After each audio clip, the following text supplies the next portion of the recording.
அன்பான இறை மக்களே, உங்கள் அனைவரையும் நம் ஆண்டவராகிய இயேசு கிறிஸ்துவின் நாமத்தினால் வாழ்த்துகிறேன். புனித வியாழன் அன்று நம் ஆண்டவராகிய இயேசு கிறிஸ்து தன்னுடைய உடலையும் இரத்தத்தையும் நமக்கு உணவாக கொடுத்து நம்மை பாவத்திலிருந்து மீட்க நற்கருணையை ஏற்படுத்தி இருக்கிறார். தன்னையே நமக்காக பலியாக ஒப்பு கொடுத்த அந்த நற்கருணை ஆண்டவரை நாம் இப்பொழுது போற்றி புகழ்ந்து ஆராதிப்போம். நித்திய ஸ்துதிக்குரிய பரிசுத்த பரமதிவ்ய நற்கருணைக்கு சதா காலமும் ஆராதனையும் ஸ்துதியும் ஸ்தோத்திரமும் நமஸ்காரமும் உண்டாக கடவது. நித்திய ஸ்துதிக்குரிய பரிசுத்த பரமதிவ்ய நற்கருணைக்கு சதா காலமும் ஆராதனையும் ஸ்துதியும் ஸ்தோத்திரம் நமஸ்காரமும் உண்டாக கடவது.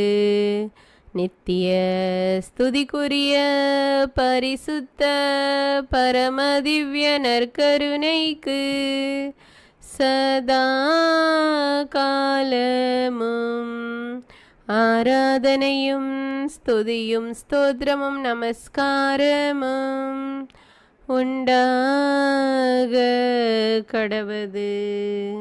புனித லூக்கா எழுதிய தூய நற்செய்தியிலிருந்து வாசகம். அதிகாரம் 22, இறை வார்த்தைகள் 15 முதல் 20.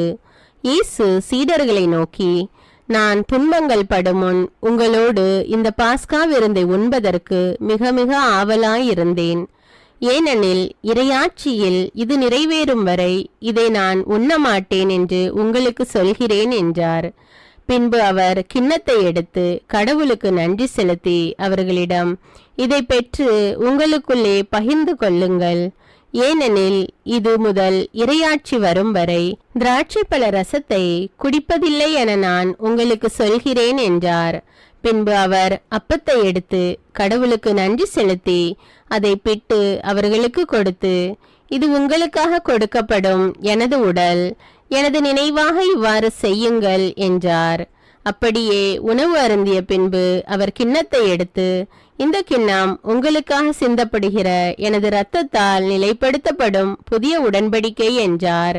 இது கிறிஸ்துவின் நற்செய்தி. கிறிஸ்துவே உமக்கு புகழ். என்னை உணவாய் உண்டு வாழும் சகோதரமே, உங்களை விட்டு பிரிந்து செல்ல எனக்கு துணி அளவும் மனம் இல்லை.